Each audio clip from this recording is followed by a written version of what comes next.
Confia no Senhor e faz o bem, habita na terra e alimenta-te da verdade. Agrada-te do Senhor e Ele satisfará os desejos do teu coração.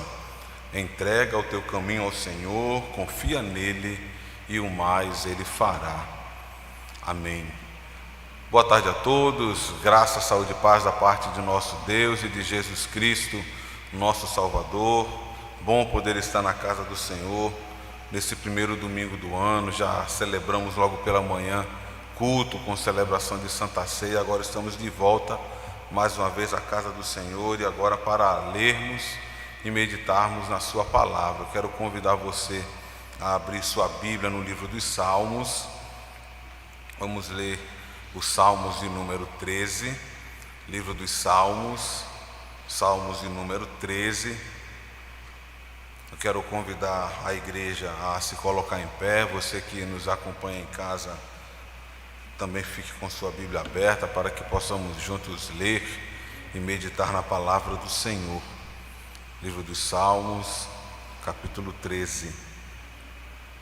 Falemos com Deus, rogando a iluminação do seu Santo Espírito. Senhor, nós te agradecemos porque o Senhor é Deus bom e fiel, Deus que cuida de nós, Deus que cuida de nossa família, Deus que nos presenteia com a oportunidade de estarmos na tua casa e que, Senhor, nós possamos, neste momento em que paramos para ler e meditar na tua palavra, sermos alcançados pelo teu Santo Espírito, num momento em que ele ilumine nossa mente, aqueça o nosso coração, para que não sejamos meros ouvintes, mas atentos praticantes da tua palavra. Deus, ajude-nos, abençoe-nos, apieda-te de nós, em nome de Jesus. Amém. Salmos 13. Até quando, Senhor, esquecer-te-ás de mim para sempre? Até quando ocultarás de mim o rosto? Até quando estarei eu relutando dentro de mim a alma, com tristeza no coração cada dia? Até quando se erguerá contra mim o meu inimigo? Atenta para mim, responde-me, Senhor Deus meu, ilumina-me os olhos para que eu não durma o sono da morte, para que não diga ao meu inimigo, prevaleci contra ele, e não se regozijem os meus adversários, vindo eu a vacilar. No tocante a mim, confio na tua graça, regozije-se o meu coração na tua salvação. Cantarei ao Senhor, porquanto me tem feito muito bem. Amém. A igreja pode sentar-se, que o Senhor Deus fale ao nosso coração. Em muitos momentos da vida nós passamos por dificuldades. Um belo exemplo disso foi justamente o ano de 2020, que no calendário conseguimos vencê-lo há poucos dias. O interessante é que quando pensamos na chegada de 2020, os últimos dias de 2019, os primeiros de 2020, nós estávamos diante de um ano que tinha tudo para ser um ano de extremo sucesso para o nosso país e para todos aqueles que habitam nessa terra maravilhosa. Se nós lembrarmos um pouco, no início de 2020, final de 2019, nossa economia caminhava muito bem. O desemprego caía em números já perceptíveis a todos. Nós tínhamos também a nosso favor os índices de inflação, as taxas de juros, que também estavam caindo em índices muito baixos.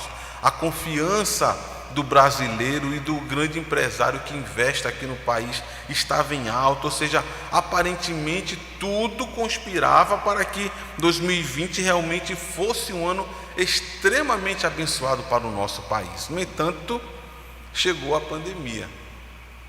Coincidentemente, logo ali depois do carnaval, ela realmente chegou e tudo mudou.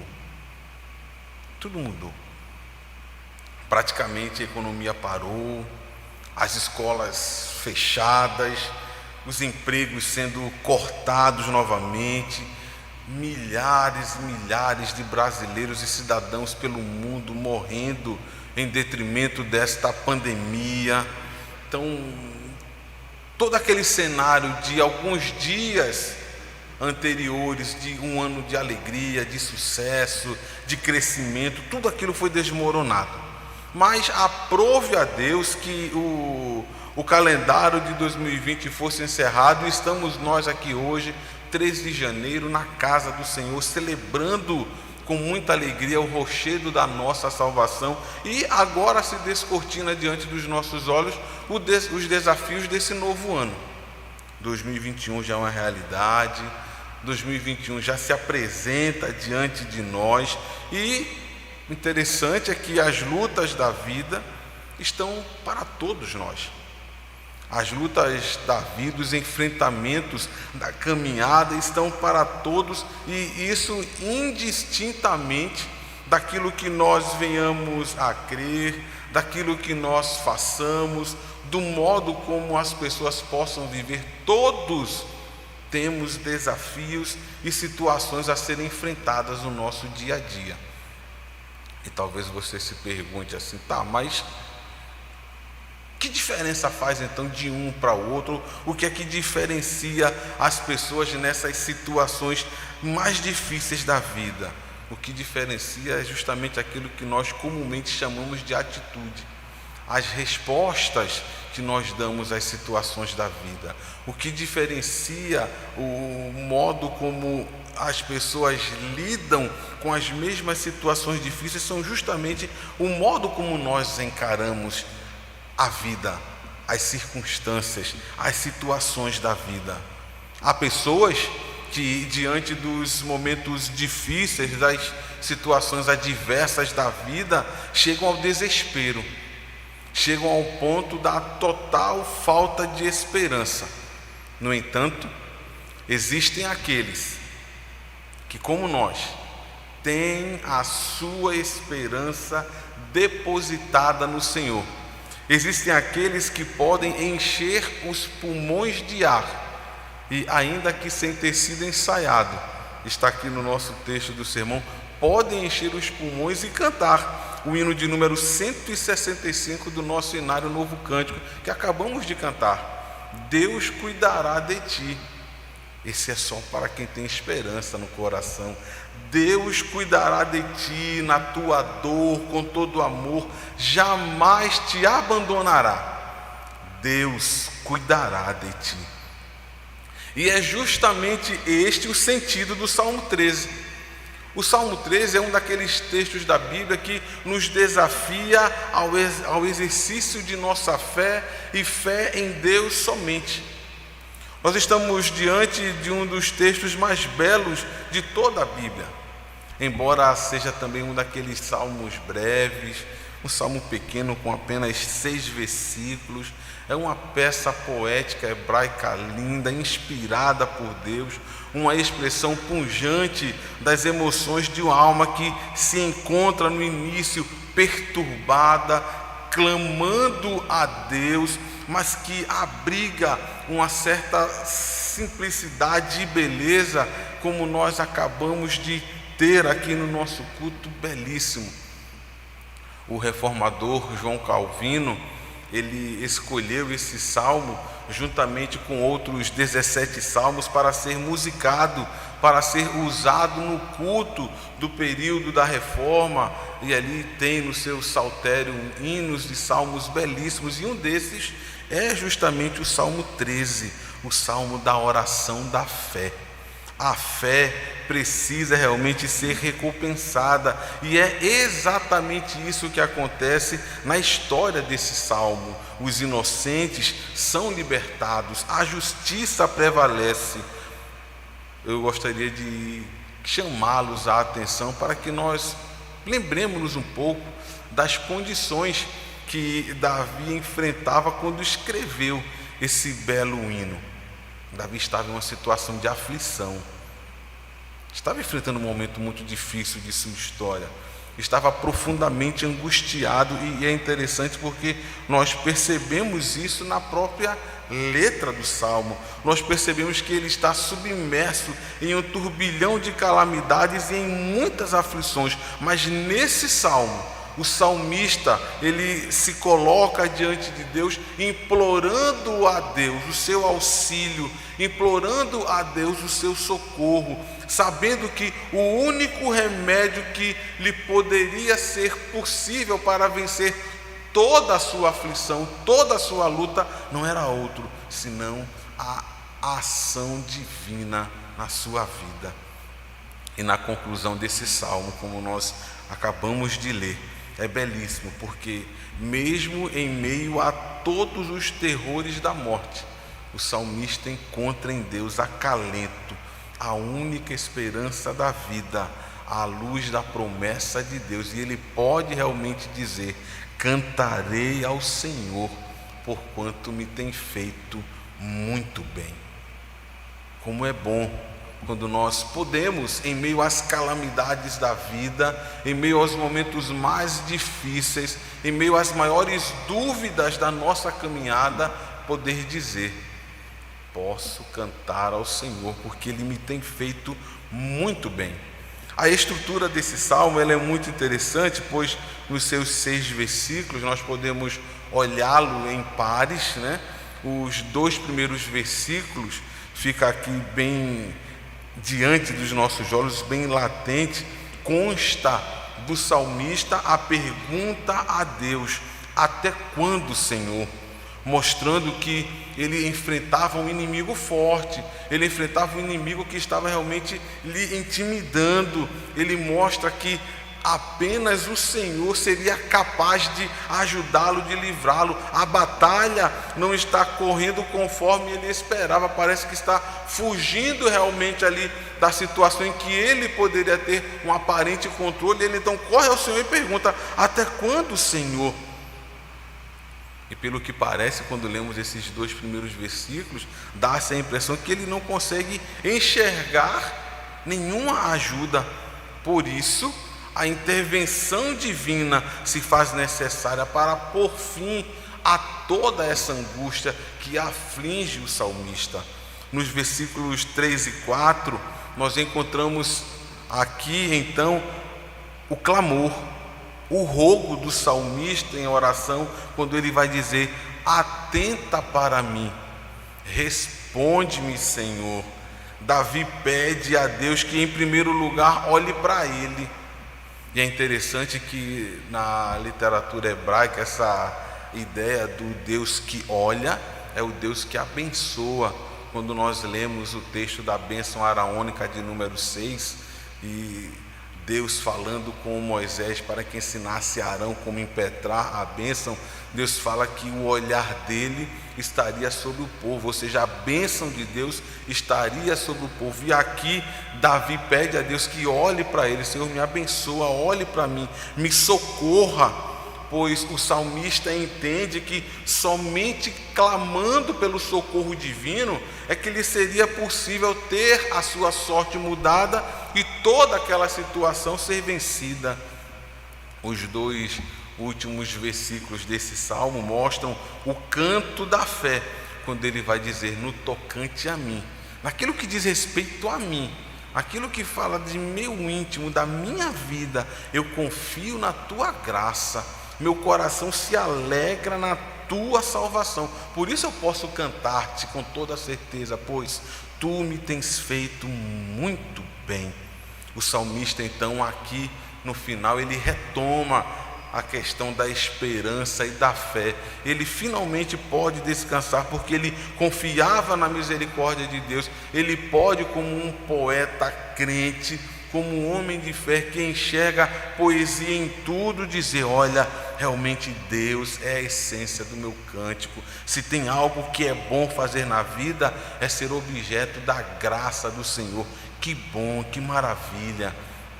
E refletindo nesse texto, eu quero convidar a você que está conosco aqui no templo, você que nos acompanha em casa, a pensarmos nas lições que podemos trazer para a nossa vida a partir do texto do Salmo 13, pensando no tema, nos momentos difíceis, creia.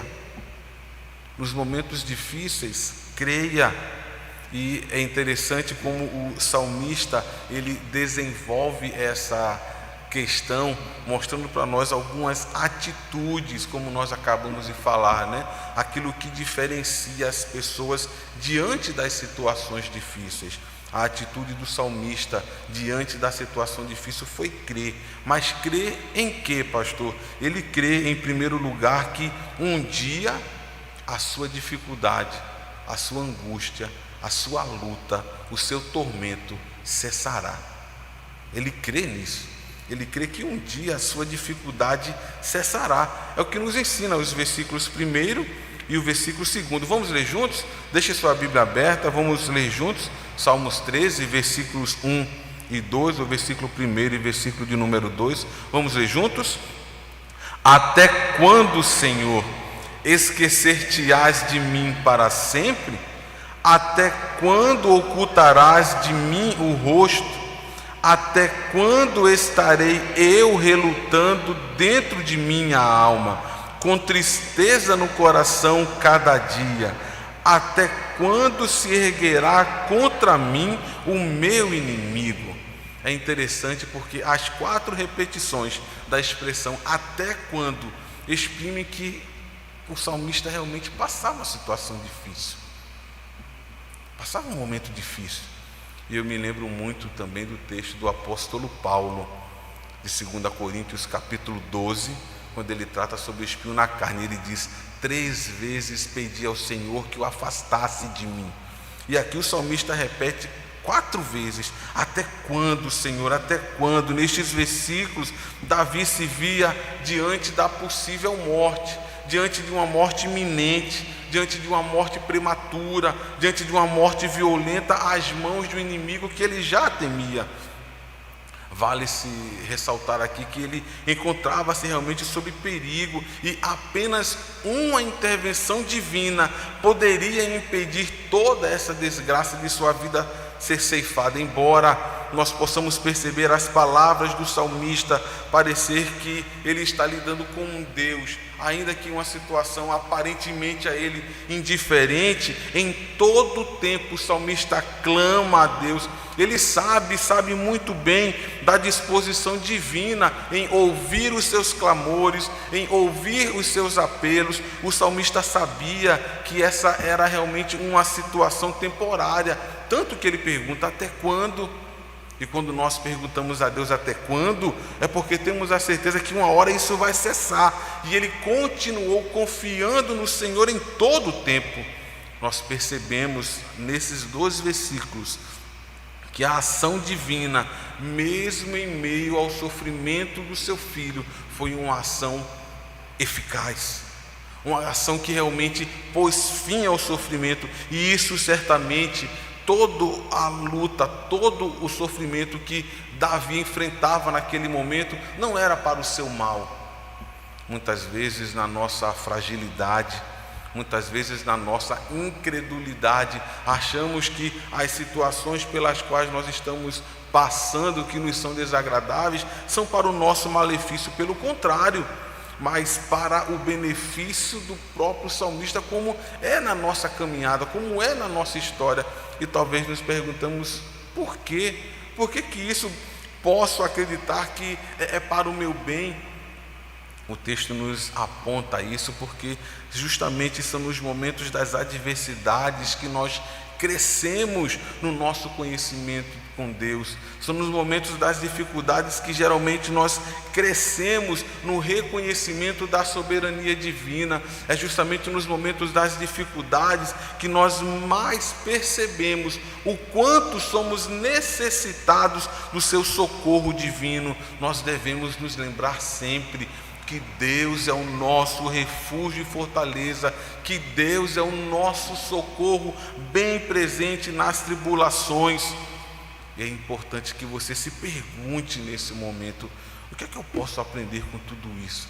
O que é que tudo isso nos ensina? Nós podemos muito bem aprender com Davi, que nem mesmo a fraqueza da nossa carne, Nós podemos aprender com Davi que nem mesmo a fraqueza que há em nós deve nos impedir de buscar a Deus nas situações mais adversas da vida. Não, pelo contrário, o que nós precisamos, na verdade, é contender com as tentações que nos sobrevêm, mesmo quando nós estamos submersos nos maiores emaranhados e maiores conflitos do nosso cotidiano. Precisamos aprender que as calamidades que tentam nos levar ao desespero devem ser vencidas pela certeza da fé. Fé em um Deus que age e que age ao nosso favor. Fé em um Deus que faz com que chegue o tempo em que o sofrimento cessará. Nós precisamos confiar, pois, no Senhor, sabedores de que Ele, o Deus de todo amor, o Deus de toda bênção, nos contempla e nos socorre. E é essa certeza que o salmista tinha no seu coração quando escreve esses 2 versículos. Ele cria de verdade que o sofrimento um dia iria cessar. O texto continua e nos versículos 3 e 4, o salmista nos chama a atenção para uma segunda atitude que, diante das situações difíceis, o homem de fé, a mulher de fé precisa ter. Vamos ler juntos os versículos 3 e 4. Leiamos. Atenta para mim, responde-me, Senhor Deus meu, ilumina-me os olhos, para que eu não durma o sono da morte, para que não diga o meu inimigo, se contra ele, e não se regozijem os meus adversários, vindo eu a vacilar. Nós precisamos, em meio às situações difíceis da vida, crer que Deus ouve as nossas orações. Pastor, isso é muito óbvio. Tanto é que o salmista aqui nos chama a atenção para isso. Nós precisamos acreditar dia após dia, irmãos, porque a ameaça de morte a Davi nesse momento era iminente. Ele sabia que a sua vida estava em risco, e essa foi a causa principal da sua ansiosa busca por Deus nesse momento. Ele precisava, como diz a letra do Salmo, ter os olhos iluminados, a fim de saber como escapar do seu inimigo. Por que isso? Talvez você se pergunte, né? Por que, pastor? Porque Davi estava realmente já fraco, já estava impotente diante do seu inimigo. As suas forças já não estavam mais com tanta pujança, a sua resistência se encontrava quase no fim, e os efeitos das lutas sobre o seu corpo já estavam começando a embaçar os seus olhos. E essa é uma figura muito interessante, porque não haveria luz nos olhos semicerrados que poderiam fechar-se permanentemente. Ele estava temendo realmente a sua morte física. Isso é muito interessante aqui, porque nós percebemos toda a questão vivencial do salmista nesse momento. Ele se coloca diante de Deus realmente temendo uma morte que seria violenta. Ele se coloca diante de Deus realmente dizendo: Senhor, eu estou com medo dessa morte prematura, essa morte às mãos de um ímpio, como é que vai ser? E por causa disso ele faz realmente essa oração ao Senhor da sua vida. A expressão que ele usa aqui, iluminar os olhos, é a mesma expressão que se usa no hebraico para o significado do fôlego de vida que Deus soprou lá no homem no ato da criação. Porquanto o vigor da vida transparece principalmente nos olhos. É no olhar que nós percebemos as pessoas, é no olhar que nós conseguimos muitas vezes decifrar o que se passa com as pessoas. E o salmista coloca-se aqui diante de Deus, e é exatamente essa figura que Salomão descreve quando escreve no livro de Provérbios, no capítulo 29, 13. Ele vai dizer: o pobre e o seu opressor se encontram, mas é o Senhor quem dá luz aos olhos de ambos. É Deus quem nos dá vida. É Deus que nos guarda, é Deus que nos dá o fôlego de vida para continuarmos a nossa caminhada. E Davi então confessa que, a não ser que Deus faça que a luz volte a brilhar nele, seria imediatamente tragado pelas trevas da morte. Aqui ele já se assemelha a um homem sem vida. Ele está realmente colocando-se diante de Deus como alguém que já não tem mais forças, já não tinha mais condições de continuar lutando com suas forças. Já se coloca dizendo: Senhor, eu não tenho mais condições. E nós precisamos aprender isso com Davi.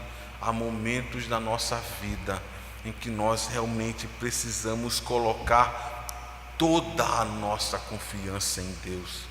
Haverá momentos, situações na vida em que as ideias não irão mais funcionar, o vigor já não será suficiente para nos mover, e apenas Deus será o nosso socorro. Embora Davi confiasse em Deus em todo o tempo, embora Davi obedecesse à lei de Deus e isso impulsionasse ele a crer nas orações, ele se coloca dizendo: Senhor, ilumina-me os olhos para que eu não durma o sono da morte, para que não diga o meu inimigo: prevaleci contra ele, e não se regozijem os meus adversários, vindo eu a vacilar. Davi acreditava piamente em um Deus que ouve as suas orações. Mas há um segredo nisso tudo, irmãos, para nós hoje, 13 de janeiro de 2021.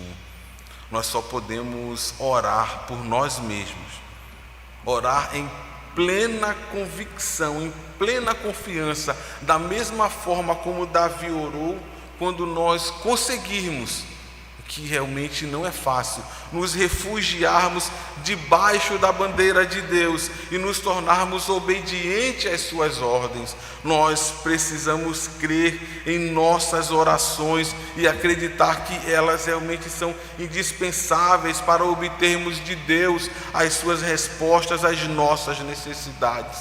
É por isso que o autor aos Hebreus, no capítulo 11, versículo 6, ele nos adverte dizendo: realmente, de fato, sem fé é impossível agradar a Deus, porquanto necessário é que aquele que se aproxima de Deus creia que Ele é galardoador de todos aqueles que o buscam. Então, nós precisamos crer dia após dia que, ao orarmos a Deus, Ele se inclina para ouvir as nossas orações.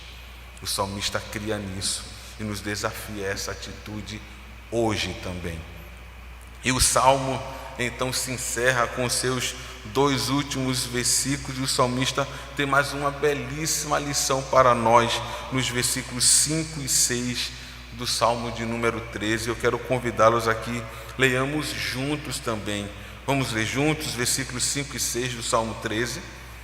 No tocante a mim, confio na tua graça, regozije-se o meu coração na tua salvação. Cantarei ao Senhor, porquanto me tem feito muito bem. O salmista acreditava que, independente da circunstância, independente da situação em que ele estivesse imergido, a ação da graça de Deus era certa a seu favor. Ele cria que a ação graciosa de Deus seria totalmente a seu favor, e é justamente nesse momento do salmo que o salmista recobra a sua esperança, retoma a sua fé, abre os pulmões e declara a todos: olha, é verdade, Deus cuida de nós, Deus vela por nós, Deus age em nosso favor. Ele declara aqui que confiava de verdade na misericórdia de Deus. Ele usa um termo que é muito comum da linguagem da aliança, né? Quando ele fala que no tocante a Ele eu confio na tua graça. É uma palavra do mundo, da aliança mesmo. Deus tem uma aliança conosco e Ele é fiel em preservar essa aliança conosco. Ele cuida de nós. A alegria do inimigo estava na morte do salmista, mas a alegria de Deus estava em sua salvação. E ele cria como um homem de fé que era só a ação divina capaz de poder mudar todo aquele quadro, mesmo quando a noite estava na sua maior negridão. O alvorecer justificou a sua fé. Davi não tinha dúvidas, Davi não tinha dúvida nenhuma quanto à sua firme esperança. Ele acreditava assim no livramento do Senhor, que a ele fora prometido pelo próprio Deus, e que esse Deus continuaria assim até o fim. A mesma confiança que o apóstolo Paulo registra em Filipenses, capítulo 1, versículo 6, quando ele diz: estou plenamente certo de que aquele que começou boa obra em vós há de completá-la até ao dia de Cristo Jesus. Louvado seja o Senhor, porque o salmista aqui, ele registra que no que diz respeito a ele, ele confia na graça do Senhor, o seu coração se alegra na sua salvação, e que ele exaltará ao Senhor, cantará ao Senhor, porque ele tem feito muito bem. O detalhe é que esse verbo está lá no futuro. Esse verbo está no futuro. O salmista dá a certeza de que ele acredita que o Senhor, assim como tem ajudado hoje, continuará ajudando durante toda a sua vida. Então hoje, primeiro domingo de janeiro de 2021, o desafio para nós é assumirmos o compromisso de que continuaremos cantando ao Senhor, porque Ele nos tem feito muito bem. É importante nós observarmos que o salmista coloca em primeiro lugar a bondade de Deus. Ele destaca isso, e é essa bondade que ele destaca a causa do seu livramento. O texto não deixa aqui registrado de que ele realmente já havia obtido aquilo que ele tanto ansiava, mas o texto deixa claro que a sua convicção em Deus dava a ele segurança para acreditar, declarar e professar que já iria agradecer a Deus pelo bem que ele ainda receberia. Por essa certeza ele já jubilava, já tributava a Deus graça, glória, honra e louvor. A sua situação possivelmente ainda estava desesperadora, a sua situação possivelmente ainda estava difícil, mas o Deus de toda a providência já estava agindo. O homem de fé que pergunta ao Senhor até quando, porque ele sabe que um dia o sofrimento cessará, ele já estava dizendo: eu vou continuar te agradecendo. Por isso que o poeta pôde cantar para Deus com toda alegria, e Deus era a essência do seu cântico. O Senhor já havia certamente tratado com ele abundantemente, e sua vida já fora salva. Agora ele podia realmente dizer, como nós cantamos na liturgia há pouco: Deus cuidará de ti, Deus cuidará de mim. Em meio à dor, em meio ao sofrimento, em meio a todo e qualquer padecer, o Senhor jamais nos abandonará. É esta certeza. Ele continuou vivo, nós continuamos vivos. A mão do Senhor continuará guiando a nossa vida. É por isso que nós podemos lembrar, como diz o profeta Isaías no capítulo 64, versículo 4: porque desde a antiguidade não se ouviu, nem com os ouvidos se percebeu, nem com os olhos se viu Deus além de ti, que trabalha para o que nele espera. Eu quero encerrar essa nossa mensagem de hoje dizendo que certamente já enfrentamos muitas dificuldades na vida. Talvez você hoje esteja enfrentando uma grande dificuldade na vida, mas muitas outras também ainda nos sobrevirão. Assim, é muito importante que hoje nós relembremos, saibamos nos portar diante dessas situações tão difíceis. Talvez você seja um daqueles que diga assim: pastor, mas eu consigo lidar muito bem com as situações difíceis da vida. E eu digo, glória a Deus por isso, louvado seja o Senhor, que o Senhor te permaneça assim. Mas talvez você seja um daqueles que estão em formação, aprendendo a caminhar com o Senhor, aprendendo com as dificuldades da vida. E se é assim, a exemplo do salmista que nos chama ao desafio neste texto de hoje, nós possamos entender que é verdade. Assim como o salmista nos ensina, um dia as nossas lutas cessarão. Pois como diz o Salmo 30, versículo 5, ao anoitecer pode sim vir o choro, mas a alegria vem pela manhã. Que nós creiamos também que Deus tem e sempre terá prazer em ouvir as nossas orações. Deus tem grande alegria quando os seus filhos se colocam humildes diante dele, colocando todas as suas necessidades diante dele, dizendo: Senhor, careço de ti para tudo, de ti, Senhor, careço, do teu amparo sempre, como diz a música do nosso cenário. Pois sendo assim, ele sempre virá ao nosso socorro, já que nós estaremos crendo na ação de sua graça e na ação da sua providência. Que nós acreditemos que Jesus Cristo é o nosso grande sumo sacerdote diante de Deus, sacerdote que foi provado em tudo, mas que em nada foi achado em pecado. Que nós temos em Cristo aquele que conhece todas as nossas dores, todos os nossos sofrimentos, e que caminha conosco todos os dias, pois Ele é o Emanuel, Ele é o Deus que está conosco. Que nós possamos nesta noite sair da casa do Senhor convictos de que nada nem ninguém pode nos separar do amor de Deus que está em Cristo Jesus, nosso Senhor. Amém. Que o Senhor nos abençoe.